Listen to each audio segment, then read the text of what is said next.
Halo sahabat pemasyarakatan, apa kabar? Bertemu kembali dalam podcast Voice of Correction, Let's Talk About Corrections.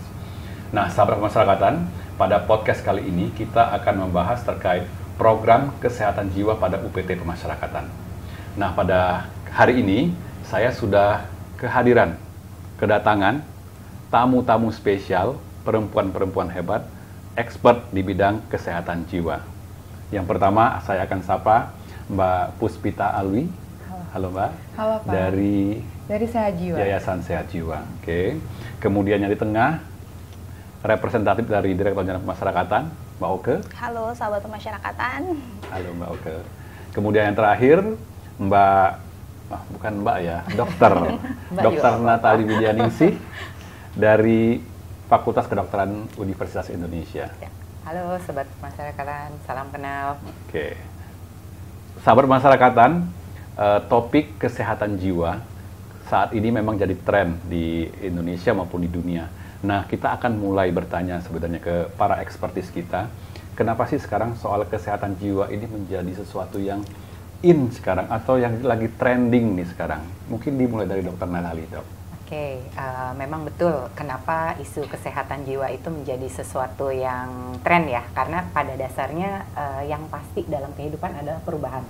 Nah, perubahan itu kalau tidak disertai kemampuan beradaptasi yang optimal dari setiap individu, itu akan menyebabkan satu permasalahan secara kejiwaan yang atau kita sebut dengan gangguan kejiwaan, misalnya depresi, stres. Nah, kalau mungkin urusan di pemasyarakatan gitu ya, mulai dari orang itu masuk di masa tahanan atau sampai nanti dia di penjara, itu sumber permasalahannya banyak tuh Pak. Misalnya contohnya apa? Kepastian menunggu nasib, menunggu hukumannya diputuskan, itu pasti yang normal orangnya akan stres. Kemudian misalnya dia biasa bareng keluarga tiba-tiba dipisah, atau biasa punya privacy tiba-tiba harus sekamar dengan orang yang banyak.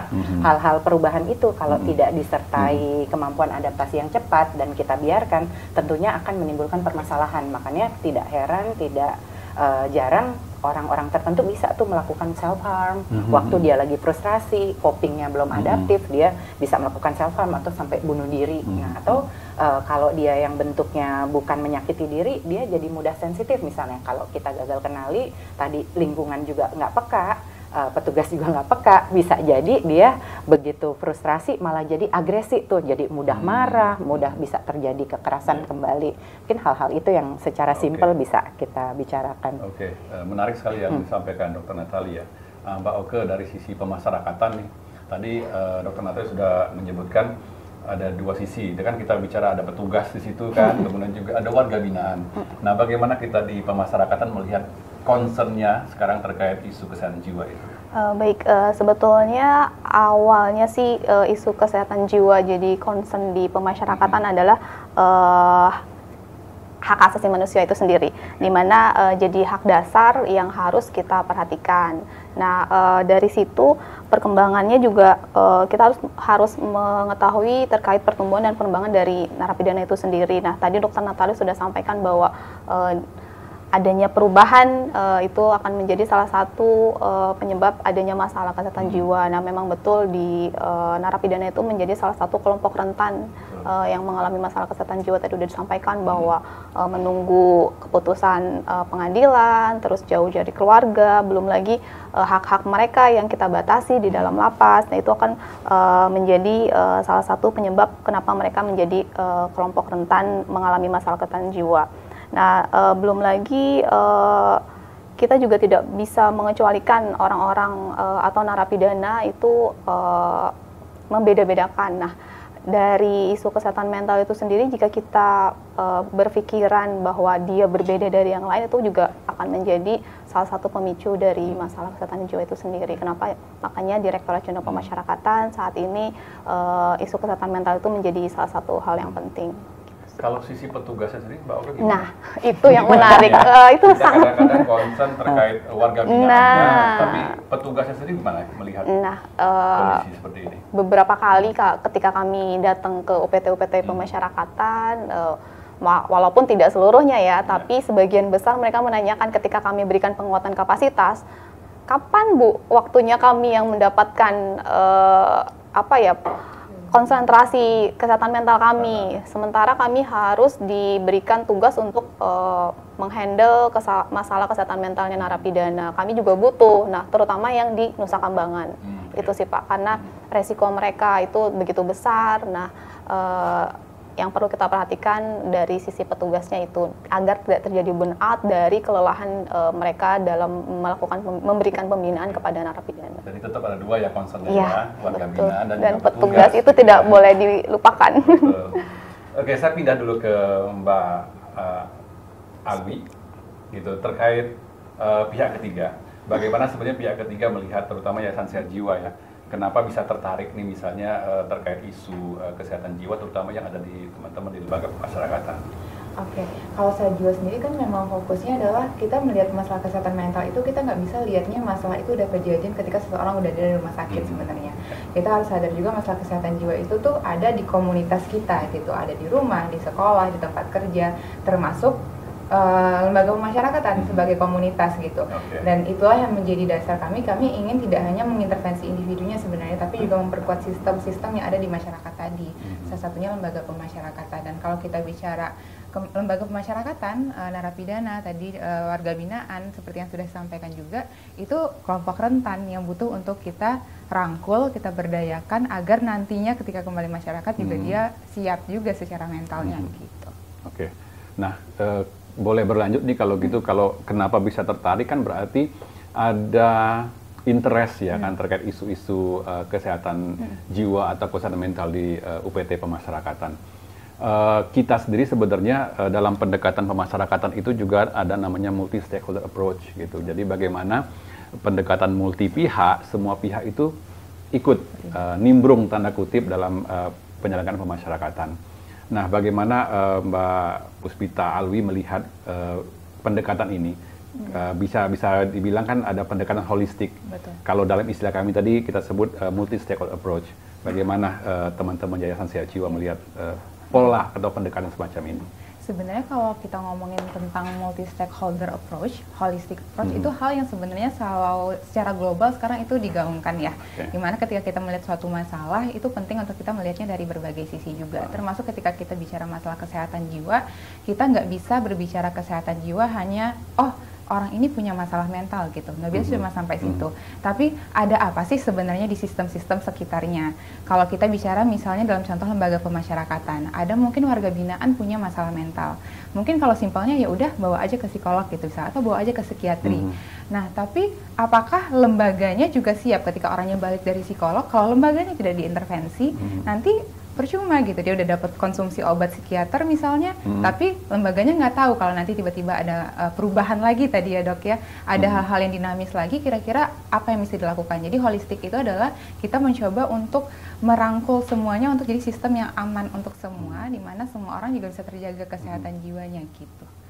Merangkul semua, gimana nih Dokter Natali melihat apakah benar nih sudah terangkul semua atau memang ada PR-PR besar nih dalam penanganan kesehatan jiwa? Ya, kalau selama ini udah kerjasama, kebetulan kita di FKW RSCM itu kita punya perjanjian kerjasama selama 5 tahun, jadi kami udah sering membantu tim Nyaboke untuk melihat sebenarnya upaya dari Dijenpas itu sudah sangat baik ya, berusaha melihat sebenarnya permasalahannya apa, mengacu tadi pada kebutuhan hak asasi manusia gitu ya.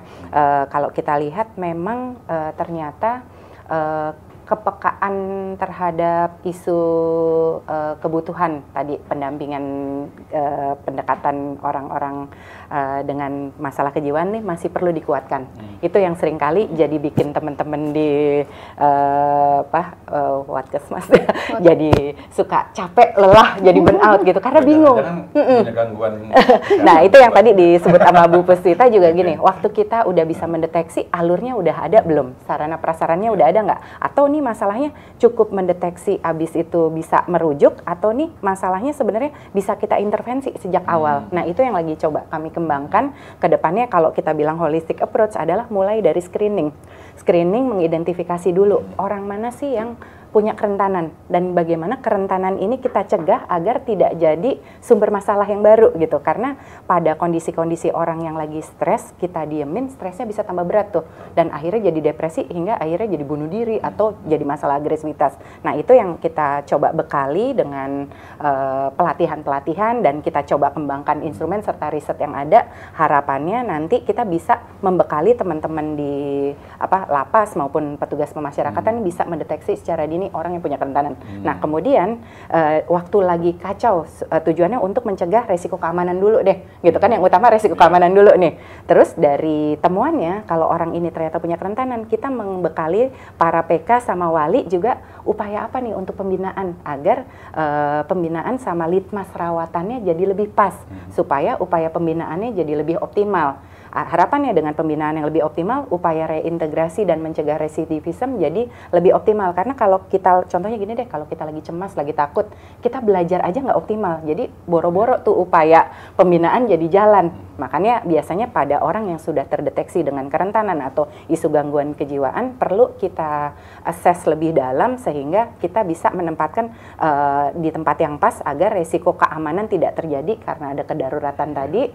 Terus satu lagi juga proses pembinaannya yang lebih spesifik untuk kita berikan intervensi-intervensi yang lebih tepat, baik dalam rawatan maupun upaya pembinaan yang sesuai dengan kebutuhannya. Misalnya contohnya gini, isu yang holistik lagi, cara berpikir orang juga macam-macam nih, bukan cuma sekedar isu gangguan jiwa. Kenapa dia stres? Ternyata karena dia isunya gini, kalau kayak Pak Edward, Mbak Oke, sama Mbak Puspita mungkin IQ-nya di atas 110 nih. Ada orang-orang tertentu yang IQ-nya mungkin cuman antara 70 sampai 100 nih, dan dia upaya belajarnya nggak bisa secepat orang biasa. Nah, nanti mungkin teman-teman yang di lapas juga masih bedain nih. Ada orang-orang yang kalau diajarin 1-2 kali bisa cepat, sedangkan yang ini butuh 3 sampai 10 kali. Nah, mungkin orang ini yang punya kerentanan untuk perlu kita kelompokkan agar upaya pembinaan jadi lebih tepat. Kalau nggak, nanti si petugasnya merasa, kok aku jadi gagal ya, aku nggak bisa ngebina dia, jangan-jangan aku nih bodoh. Padahal sebenarnya bukan dia loh yang masalah. Jangan-jangan nih populasi rentan yang dengan isu disabilitas intelektual. Jadi harapannya kenapa screening itu kita kuatkan, supaya para petugas juga jadi bisa membina nanti dengan lebih realistik gitu. Kalau ternyata mereka udah peka, oh ternyata ada penyulit, bukan kitanya loh yang nggak bisa. Tapi di saat yang sama mereka juga bisa tahu, oh saya ternyata belum bisa nih untuk melatih orang-orang dengan isu disabilitas intelektual, boleh nggak kami diajarkan. Jadi dengan riset tadi, dengan data yang ada, kita bisa membuat program-program yang berkesinambungan supaya tadi programnya jadi jelas, upaya untuk reintegrasi dan mencegah residivisme jadi lebih optimal. Saya rasa mungkin itu ya kalau lihat dari sistem holistik dan pendekatan yang lebih terintegrasi dan terstruktur gitu. Jadi Dr. Natali kan mau menjelaskan sebenarnya bagaimana tadi asesmen risiko itu juga bermanfaat buat divisi-divisi yang lain. Nah, Mbak Oke merasakan nggak sih sebenarnya manfaatnya itu gitu loh? Karena kan dari Keswat, kemudian dari sisi keamanan, kemudian teman-teman dari pembinaan, merasakan nggak dampak-dampak yang tadi disampaikan Dr. Natali sebenarnya? Atau memang kita masih ada kendala-kendala dalam pelaksanaan integrasi ya, konektivitas antar para pihak itu? Oke, sebetulnya multi stakeholder approach itu mulai dari stakeholder internal maupun eksternal itu semuanya memberi dampak yang sangat berarti buat kami, khususnya di Direktorat Perawatan Kesehatan dan Rehabilitasi. Memang pada awalnya kami lebih concern bagaimana melakukan perawatan mental itu saja, tapi setelah kami bekerja sama dengan para stakeholder atau mitra, kami jadi paham bahwa kita pun harus memberikan pemahaman kepada teman-teman tidak hanya di bidang kesehatan saja, namun dengan bidang-bidang yang lain, dan itu menjadi tantangan kami sih Pak sebetulnya, karena kita tidak kesehatan mental itu tidak bisa kita lihat dari sisi kesehatannya saja, tapi dari lingkungan sekitarnya itu pun harus kita perhatikan. Seperti itu sih Pak. Dan manfaatnya sangat berarti dengan kita berkolaborasi baik dari internal maupun eksternal, itu memberikan satu dampak yang berarti bagi narapidana. Tapi kalau boleh jujur Mbak Oke, kita masih punya gap nggak sih sebenarnya tadi dalam upaya mengintegrasikan tiap part dari yang Dr. Natali sampaikan, Mbak Puspita sampaikan tadi sebenarnya? Jadi Kan penting tantangan. juga nih sahabat masyarakat untuk tahu challenge kita ke depan seperti apa. Iya, gitu. betul. Itu jadi tantangan kami Ya. sebetulnya. Bagaimana kami bisa memberikan pemahaman kepada teman-teman yang lain bahwa tidak hanya melihat dari sisi keamanan saja. Memang kan pemasyarakatan itu bisnis prosesnya adalah keamanan dan Satu rangkaian ketertiban. utuh ya. Iya, tapi semuanya kita harus bergandengan tangan untuk satu program kesehatan mental ini, gitu sih Pak. Oke, clear ya berarti ya. Ya. Kita harus akui memang ada challenge ke depan yang harus kita hadapi bersama, sahabat masyarakatan. Baik, kembali lagi ke topik kolaborasi ya, atau multi-stakeholder approach tadi gitu.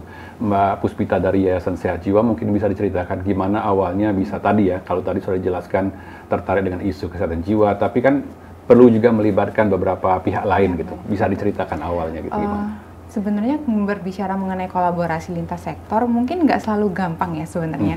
Ibaratnya kan setiap orang pasti punya goalnya beda-beda, tujuannya beda-beda, yang jadi tupoksinya juga mungkin beda-beda gitu. Jadi sebenarnya yang kita coba lakukan adalah melihat kira-kira ada kesamaan nggak sih atau irisan gitu. Mungkin aja kita lagi ngomongin kesehatan jiwa, tapi contohnya saja dengan kolaborasi dengan British Consulate, itu kan mereka punya kebutuhan untuk memastikan bahwa warga negara mereka yang ada di lembaga pemasyarakatan aman gitu. Itu kepentingannya mereka. Mungkin timnya Mbak Oke gitu ya punya kepentingan juga nih untuk memastikan bahwa proses kesehatan di lapas itu terjamin gitu. Sementara Sehat Jiwa punya visinya untuk kesehatan jiwa. Jadi yang kita lihat benang merahnya dulu sih sebenarnya. Dan awalnya waktu itu terjadi karena konsulat Inggris waktu itu punya keresahan sebenarnya di mana 85% kasus warga asing yang mereka terima itu punya masalah kesehatan mental semua. Dan itu yang jadi pemantik akhirnya untuk berkolaborasi dengan Sehat Jiwa. Sehat Jiwa coba petakan lagi siapa stakeholder yang bisa dilibatkan dan akhirnya bertemu dengan timnya Mbak Oke gitu. Pemetaan ya, awalnya memang dari pemetaan kebutuhan, irisan tadi ya. Betul sekali. Dok, memang penting ya kolaborasi dalam penanganan kesehatan jiwa ini secara umum maupun di konteks lembaga pemasyarakatan. Kalau kami di kedokteran jiwa memang kita ada yang namanya konsep community ya. Kita bilang ada piramida layanan nih dalam penanganan masalah kejiwaan. Kita tahu petugas-petugas pelayanan kesehatan yang udah subspesialistik itu atau yang spesialis atau yang spesifik tuh sedikit seperti di lapas deh. Contohnya kan yang punya dokter sama dokter SPKJ atau ada psikolognya aja, nggak semua. Nah, jadi kenapa pemetaan dan kolaborasi itu jadi penting, termasuk pemetaan nih di lapas ini bisanya apa, terus di lapas yang lain kelebihannya apa gitu. Terus termasuk yang punya rumah sakit yang dekat rumah sakit Pengayoman aja kan cuma beberapa lapas aja gitu. Nah, di situ yang kenapa kita perlu dan sedang mengembangkan yang namanya metode STARS.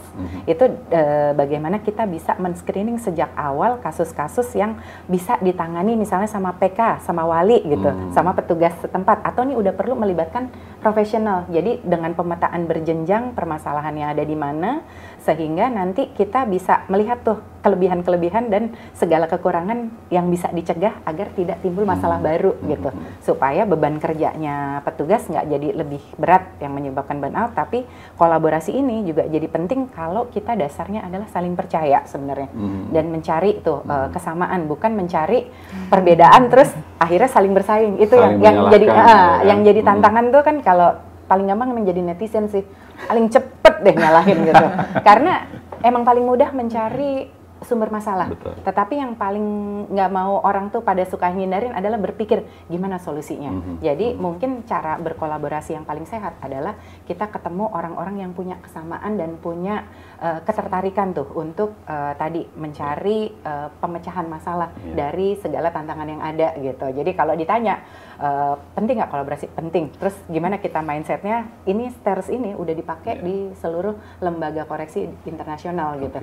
Jadi kalau ini bisa di-apply dan kita bisa memetakan stakeholder mana aja, baik yang nanti bisa ngasihnya dana aja atau bisa ngasihnya tenaga gitu, atau pemetaan itu jadi penting, SDM-nya, supportnya apa. Jadi program-program yang ada bisa kita rancang dengan roadmap yang terstruktur dan terintegrasi supaya bisa dicanangkan juga, bukan cuma di 1 lapas aja, tapi kalau bisa kan pengennya se-Indonesia dan lama-lama juga kenapa ini jadi penting untuk kita kembangkan, kan nama negara kita juga yang dipertaruhkan di kancah internasional. Jangan sampai tuh negara kita karena isu waktu itu misalnya karena kita belum tahu gitu ya, orang yang lagi gangguan tuh boleh nggak sih dihukum mati gitu.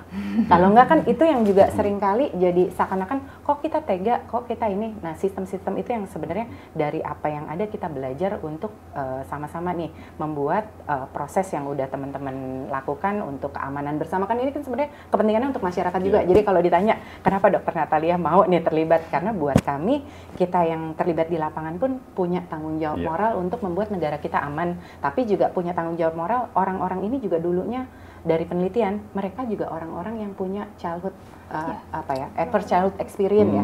Jadi punya pengalaman traumatik di masa lalu sehingga copingnya nggak adaptif, sehingga mereka punya permasalahan hukum tuh. Nah, ini kan upaya-upaya ini yang bagaimana kita bisa membantu mereka dibekali skill, dibekali dengan teman-teman stakeholder lain untuk bisa punya coping yang baru, cara beradaptasi yang baru, sehingga mereka jadi individu yang baru, bisa hidup di masyarakat dengan optimal. Jadi negara kita aman. Kan harapannya negara kita aman, terus dengan dunia juga ngelihat kita adalah orang-orang yang betul-betul peduli nih dengan anggota keluarga kita, karena mereka anggota keluarga kita. Sesuai juga dengan tujuan pemasyarakatan jadi manusia yang baru yang berdaya guna kembali, aktif ke masyarakat dan berguna ya buat bangsa dan negara. Satu kata kunci saya dari Dr. Natalie tadi bahwa kolaborasi pun penting, tapi yang penting adalah kolaborasi yang sehat gitu ya. Gitu. Mbak Oke, teman-teman pasti juga perlu tahu nih sahabat pemasyarakatan bahwa kolaborasi yang diselenggarakan baik dengan Yayasan Sehat Jiwa maupun dengan dukungan dari British Council, itu mekanisme seperti apa sih, prosedur seperti apa. Nah, sahabat pemasyarakatan tentunya juga pengen tahu nih gimana nih, misalnya di UPT pemasyarakatan ada stakeholders mau bekerja sama, itu bagaimana mekanisme dan prosedurnya. Monggo, Pak Oke. Oke, baik. Sebenarnya ini ranahnya teman-teman di kerjasama ya, tapi pengalaman kami di Direktorat Teknis, ketika ada stakeholder yang ingin bekerja sama dengan kami arahkan dulu ke bagian kerjasama, terus kami duduk bareng, kita berdiskusi bareng apa tujuan kita, terus program-program apa yang akan kita kerjakan. Jika ada kesepakatan di antara dua belah pihak, baik di Jenpas maupun stakeholder, akan terjadi penandatanganan kerjasama. Nah, dari situ kita akan mulai menyusun rencana kegiatan atau rencana program ke depannya. Misalnya tadi Dr. Natalia sampaikan bahwa kita kerjasama selama 5 tahun dengan FKUI, itu kita sudah susun program-program apa saja sih yang akan kita lakukan. Selama tujuan kita sama, otomatis akan dimudahkan untuk kerjasama antara Jenpas dengan stakeholder. Gitu sih, jadi cukup terbuka ya, kerjasama betul. dengan para pihak dalam penanganan terutama isu kesehatan jiwa ya. Karena kita sadar betul ya kekurangan kita dari sisi SDM maupun Sarpras, kita butuh dukungan dari stakeholder. Oke. Nah, sebagai produk dari kolaborasi, kalau tak salah Mbak Oke mau memperkenalkan juga ya, ada beberapa modul atau apa ini? Silakan Mbak Oke. Baik, sebenarnya di luar ini sebelumnya tadi di 2021 kita tuh ada semacam panduan PFA ya, cuma memang tidak kita cetak, itu sifatnya soft copy yang teman-teman bisa sama-sama buka di Jenpas, di regulasi. Dan kalau ini atas kerjasama di Jenpas dengan Sehat Jiwa dan British Council. Ada soft copy-nya ya, nanti teman-teman mungkin bisa buka tempel di www.dijenpas, www.dijenpas.go.id. Nah, ini regulasi di tahun 2022 yang kita susun, karena tadi kita sadar betul bahwa pentingnya deteksi dini. Nah, dari apakah kita cuma deteksi dini aja? Kan enggak, kita perlu bagaimana sih cara mengendalikannya jika kita sudah tahu hasil screeningnya seperti apa. Nah, di modul ini sudah kita sampaikan apa saja yang bisa teman-teman lakukan dalam pencegahan dan pengendalian masalah KSWA. Lalu di tahun 2023 dan 2024 ini di launching di 1 Agustus kalau tidak salah, modul pencegahan dan pengendalian masalah kesehatan jiwa pada tahanan anak dan narapidana terorisme. Walaupun judulnya terorisme, tapi ini bisa digunakan oleh seluruh narapidana tindak pidana lain. Bisa diduplikasi ke warga binaan lain, bisa diadop dengan kasus yang lain. Ini hanya judulnya saja karena memang dukungannya lebih concern ke teroris. Seperti itu sih, Pak. Jadi ada 2 produk ya, kolaborasi ya Mbak Oke ya? Ya, betul sekali. Oke, yang juga dihasilkan juga untuk tidak hanya buat warga binaan ya, tapi juga petugas, buat petugas ya? Betul. Jadi petugas pun yang kalau merasa agak-agak kurang, jiwanya kurang sehat, ada lagi. Ini yang tadi pencegahan, yang ini yang untuk teroris ya. Oke. Ini Oke, Gitu. yang ini. Ini bisa teman-teman gimana sih misalnya caranya? Apakah kami sudah cukup sehat jiwa? Nah, nanti di sini ada formnya yang bisa teman-teman baca. Coba isi ya, kayak checklist isi gitu. Betul sekali. Yang bisa mendeteksi saya sehat atau tidak gitu. Secara jiwa atau gimana? Lebih ke arah tanda-tanda dan gejala aja sih. Tanda-tanda gejala ya. Oke. Nah, sahabat pemasarakatan, tadi sudah ngobrol sedikit tentang bagaimana kesehatan jiwa. Nah, saya lupa mengingatkan bahwa teman-teman sahabat pemasarakatan juga bisa lihat loh program kita yang sebelumnya itu tentang kesehatan jiwa di program Paspedia, yang kebetulan waktu itu narasumbernya adalah Ibu Oke ya. Nah, itu sangat menarik sekali dan teman-teman sahabat pemasarakatan juga bisa tonton lagi itu untuk tahu lagi nih sebenarnya sehat jiwa itu apa, kesehatan jiwa itu apa gitu. Nah, ada di situ. Oke.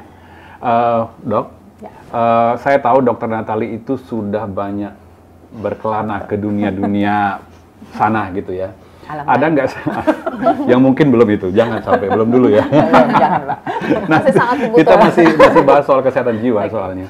Nah, sebenarnya kalau bisa kita compare Indonesia dan negara lain, ada nggak sih sebenarnya good practice negara luar yang bisa kita tiru? Atau jangan-jangan Indonesia sejauh ini sudah lumayan oke nih, bisa jadi semacam kayak studi banding buat negara-negara lain misalnya? Gimana? Kalau lihat dari kerjasama ya, selama ini kan justru sambil dengerin waktu kita membentuk modul Napiter ini ya, narapidana teroris, justru sebenarnya ada beberapa UPT ya yang pemasyarakatan yang ternyata sudah mengembangkan program-program yang spesifik yang sebenarnya bisa jadi pilot project, bisa diterapkan tuh sebenarnya untuk teman-teman UPT yang lain. Contohnya misalnya di UPT anak gitu ya, mereka bisa melakukan proses pendampingan psikoterapi atau apa, tapi kan pengalaman yang baik ini kalau nggak dipetakan dengan riset, terus nggak didukung dengan SPO atau panduan yang jelas gitu, itu yang nantinya bisa, kenapa sih penting untuk ada riset, kemudian juga penting untuk ada juga SPO panduan yang jelas supaya ini bisa diajarkan ke teman-teman petugas yang lain agar bisa ditiru gitu. Terus termasuk juga sebenarnya kalau ditanya nih, kita ada kurangnya nggak? Kalau boleh jujur itu juga ada gitu ya, bukan kita nggak ada kurangnya gitu, tapi menurut saya lebih karena kita belum tahu dan belum pernah ada yang duduk bersama untuk karena duduk bersama sama kita tuh melihat gitu, apa sih yang dikerjain sama teman PK, apa sih yang dikerjain sama teman wali, apa sih yang dikerjain sama Watkes atau apa gitu. Terus negara atau kebijakan nih juga punya apa. Dari kalau kita duduk bersama dari masing-masing unit itu ternyata semua punya kelebihan dan semua niatannya sama gitu. Dan di situ yang sebenarnya kelebihan kita mungkin adalah kita tuh orangnya rata-rata kalau setelah duduk mau dengerin dan mau ngasih feedback untuk solusi gitu. Jadi rasanya kalau ditanya tadi Pak Edward bilang, dokter udah melalang ini ya, melalang buana gitu. Saya rasa kearifan lokal kita tuh kita orangnya gotong royongnya masih ada dan terus mau berbagi dan mau tadi bukan mikirnya uang dulu atau nama dulu. Ada mungkin ya individu-individu, tapi kalau saya sih ngelihatnya banyak justru yang mau guyup loh, yang mau tadi berbagi. Saya rasa harusnya nih dengan publikasi sosialisasi tadi siapa boleh masuk seperti apa itu yang mungkin perlu dipetakan dan harus ada kaptennya. Sebenarnya menurut saya kurangnya satu nih, case manager untuk ngelihat ini dan orang yang harus mengerti sisi kejiwaan gitu. Ini nembaknya ke pemasyarakatan ya. Dan sebenarnya ya kalau di luar negeri untuk urusan kejiwaan itu kita selalu ada bahkan kayak di sana soalnya ada yang namanya Correctional Institute. Jadi khusus untuk itu kita sebagai psikiater forensik itu kita justru melihat tuh dan kita kerjasama tuh sama psikolog, sama social worker, sama bahkan orang-orang dinsos gitu. Di situ yang menurut saya belum ada kapten yang bisa nantinya menjembatani semua. Jadi upaya-upaya baik itu yang perlu dirangkai dan ini kalau udah bisa kita rangkai dengan data yang jelas, roadmap-nya jelas, itu mungkin bisa dibagi tuh ke dunia internasional kalau menurut saya.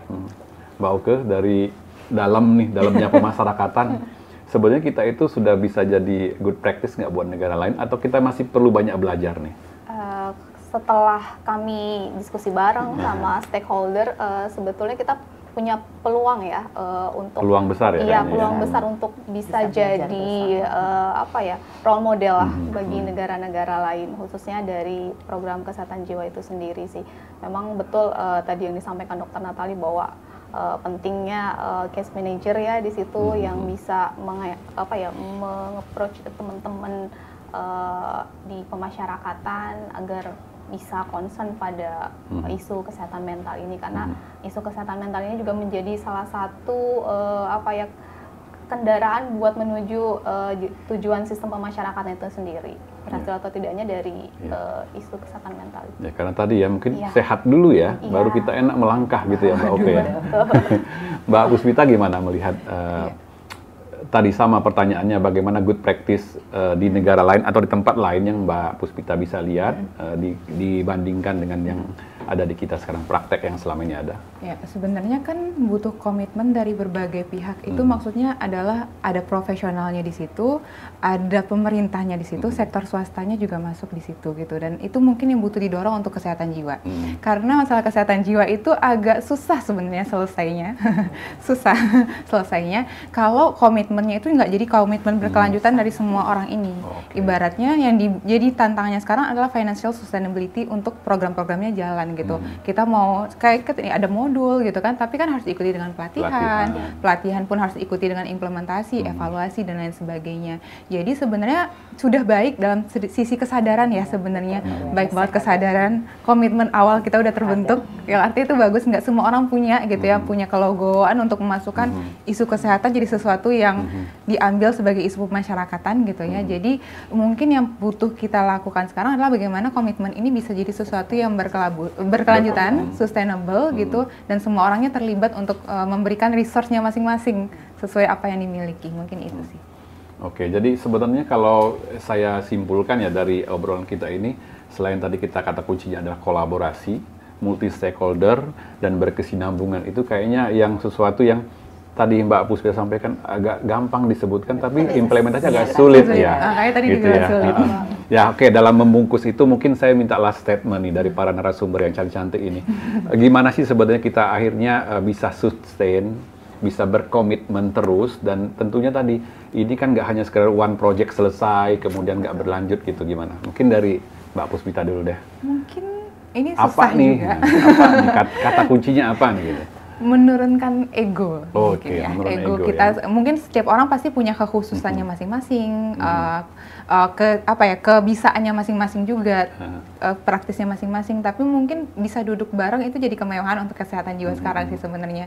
Jadi bagaimana kita bisa saling menurunkan ego sektoral masing-masing, kolaborasi nggak cuma dari di Jenpas mungkin ya, tapi kolaborasi antar lintas kementerian, lintas lembaga gitu. Itu sih yang mungkin harus kita coba dulu untuk akhirnya bisa duduk bareng dan mencari. Sebenarnya resource kita tuh banyak Ya. tapi harus bareng biar Mau kelihatan nggak duduk kaya. bareng, ya kan? Betul. Mau nggak teman-teman internal terutama atau eksternal duduk bareng gimana? Itu setuju sekali saya. Sebenarnya sih kata kuncinya konsisten. Betul.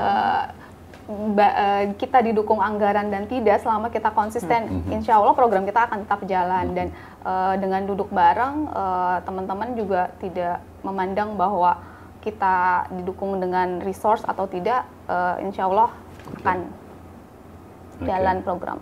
Menurunkan ego sektoral, komitmen duduk bareng, Dokter Natali. Apa? Nah, berat ya, karena sebenarnya itu yang selalu kita, kenapa nih relasi kita udah jalannya lama, sebelum ada kerjasama yang 5 tahun tuh sebenarnya kita udah kerjasama sebelumnya 3 tahun tuh.